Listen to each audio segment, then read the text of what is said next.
Next up, we have someone who has been an avid reader since the age of 3. Typing skills gained when he was 5 profusely helped him to become a published author at the young age of 12. His first book in the trilogy, titled The Four Elementals, was The Quest for the Arcane Crown. The book gained entry into the India Book of Records in 2019. His second book, titled The Skull Warrior, and third book, The Pages of Destiny, got published in 2020. In his speech today, he will be sharing his experiences of handling digital distractions while authoring his trilogy. Ladies and gentlemen, please welcome Yajat Sharma.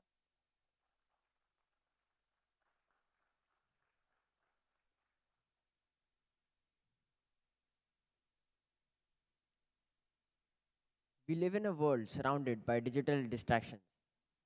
The digital world is so much a part of us that we cannot imagine our lives without it. The humans invented technology to make their lives easier and better. However, they never realized that there is a flip side to technology, and that is distraction. This distraction can take various forms, such as mental addiction, depression, sleep deficit, lack of focus, and many more things. The most common distractions that I see affecting the young adults of my generation are the social media, such as Facebook, Instagram, Twitter, Snapchat, and the gaming world, especially the online gaming platforms. Just like an evil demon, these distractions feed on our personality, leading to a massive change in our thoughts and actions. They devour us completely. In most cases, unfortunately, the change is on a negative side. My parents used to tell me about their childhood where there were no digital devices. When they used to get bored, they used to indulge in social adventures and creative endeavors, and this used to enhance their personality. However, digital distractions of our age are so profound that they have the potential to distract the entire generation. They can stifle the creativity of the entire generation. I speak from my experience of authoring a globally acclaimed trilogy of books that unless we manage to win against these distractions, no creative project can come to fruition.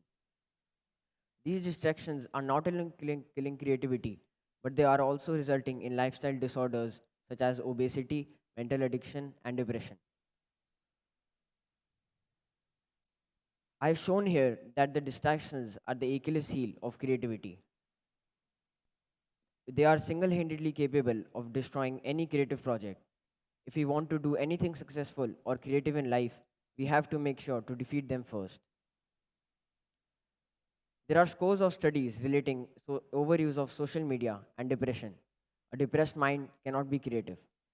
One such article by Rachel Marks, Melissa Hunt, and Lipson and Young is titled No More FOMO.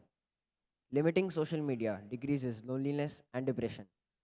FOMO is the short form of fear of missing out. Through their studies, they found out that when they drastically curtailed the use of social media, there was a significant decrease in loneliness and depression. Brian Solis, in his book Life Space, strongly argues that digital distractions block creativity in our mind. Creativity is a fundamental trait without which we humans would not have progressed as a civilization. We have to unblock the distractions in our mind we have to block the distractions in our mind to unblock the creativity. I was a school going boy who dreamt of publishing a trilogy at the age of 12. It was very unexpected for me to face these distractions during my journey. It was a traumatic but a massive learning experience since I was finally able to win over these distractions and publish my trilogy. And here I am to share my experiences with you all. I failed to realize that the intense effort I was putting on my work was building up stress in me. I had imposed self conceived deadlines to complete the chapters and was finding it increasingly difficult to manage it along with my online study schedule and other hobbies. As a result, my mind was constantly looking for ways for escape. Before I could realize it, I had already fallen into the trap of distractions. I started missing deadlines but never realized anything was wrong. I realized I was justifying myself. Such is the craft of the digital distractions that we cannot catch them destroying our lives. Fortunately, all my devices were on parental control. When my parents confronted me about the data, I was in denial. I genuinely thought that I was spending just a few minutes instead of the hours that the data showed. Slowly and slowly, thoughts clouded my mind. Would I be able to finish my book? What was the purpose of writing such a lengthy book? Would anyone ever read it? Would anyone ever get it published? And other thoughts crossed my mind. In short words, the distractions had successfully clouded my mind and started to derail my creative journey. Now, on looking back, I realized that if it had not been for the parental control, I would have lost in oblivion and I would have never finished my trilogy. The parents are an important part in a child's life. I can vouch that the only reason I was able to win against these distractions was by parental control and working on my inner thought process. However, many of my friends were not that lucky to have parents who were conscious of the damage potential of the devices. Many parents themselves introduce the digital devices to their children. I see parents feeding their children in front of TV to such an extent that they cannot eat food unless they're in front of screens. I even see parents gifting their children extra expensive devices in order to compensate for the time that they cannot give. I always find it strange to believe that parents who would never let their child roam freely in the world of strangers gladly lets him do so in the digital world of the internet. Due to the COVID situation resulting in online classes, the digital devices gained social acceptance and legitimacy by the parents and the school. However, no one ever realized the vast impact of the digital distractions on the minds of children. Many of my friends are wasting their time playing games instead of doing anything creative. The digital world that we live in is so much a part of us that we cannot imagine our lives without it. The makers of the digital devices have a complete grasp on the human psychology. These distractions are such that if a student has not tasted them, they tempt the student until he is forced to try it. Once he gets a taste of these demons, they spend in his mind, completely capturing his thought process. They bring a negative change in his personality. Resisting the urge to use them only makes them go stronger. We may unplug from these devices umpteen number of times, but we cannot outwit the algorithms designed by thousands of psychologists, software engineers, and sociologists. So, what's the way out?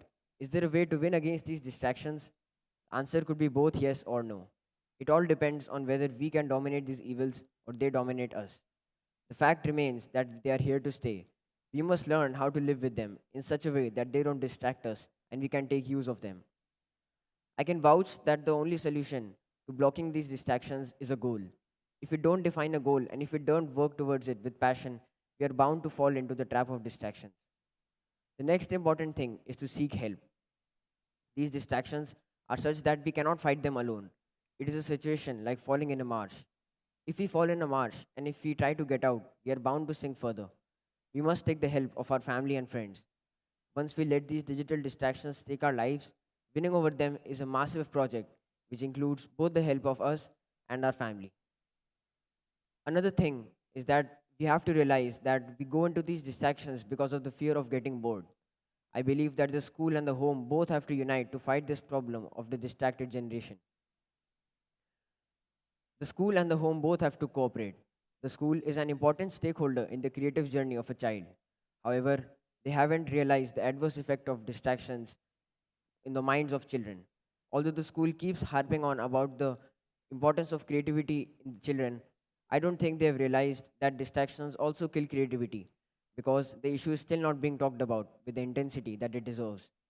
I propose that the school should recognize boredom as a serious research issue and should make efforts to bring back those who have already gotten far too deep into the trap of distractions due to the fear of getting bored. We must take the help of the school by structured interactive sessions. The school should design boredom sessions with the help of psychologists. But only intervention at the school level is insufficient. We must take the help of the home. The home environment is necessary for the nurturing of a child's spirit. The home has to realize that they have to monitor the screen time usage of their children. The school can rope in the parents through interactive sessions in which it can expose them to the harmful effects of distractions. They have to make them realize how to monitor the screen time usage of their children. I urge the policymakers to take note of the enormity of this problem and they have to make efforts to bring back the generation. We are a distracted generation now, serving as products for the interest of the big tech companies. Creativity could be the biggest casualty. If we don't fight these distractions and if we don't win over them, the society will realize its effects too late. As Carrie P. Snow said, technology is a queer thing. It brings you great gifts with one hand, but stabs you in the back with the other. We have to make sure not to get stabbed in the back, and we have to use the technology in such a way that it doesn't distract us and it brings us the advancement of the human civilization. Thank you.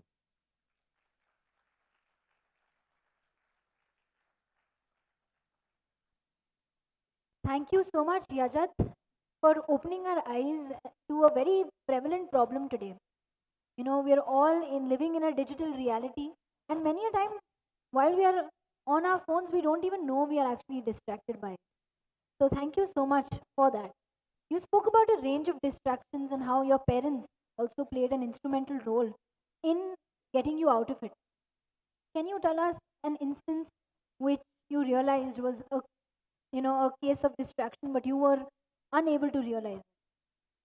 When I started writing my book, at first I was going fine and I was going fine, but slowly and slowly the stress built up in me. And before I knew it, the distractions had invaded my room.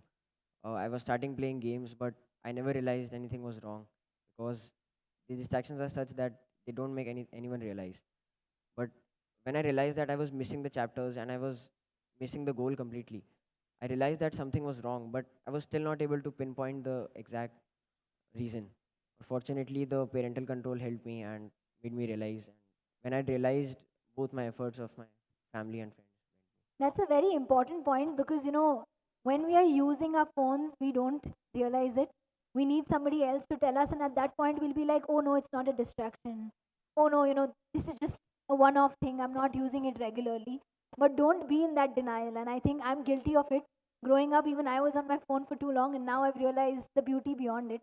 So thank you so much, Yajat, for bringing this out in the open. I'd like to ask one more question to you at this point. You spoke about the importance of schools in helping us understand these distractions, and how some schools still need to kind of bring in the awareness when it comes to distractions. Is there any suggestions that you have that you'd like to share with everyone? I would like to say that if when we fall into anything distraction which is not related to our goal, we must learn how to identify it and we must inform someone close to us, because as I said, it is like falling in a marsh. If we cannot fight this alone, we have to take help from our friends and family, but first we have to realize that this is a problem and we have to face it. I think definitely the first step is to recognize it as a problem. So thank you once again, Yajat. At this point, I'd like to invite Mrs. Indira Mishra to felicitate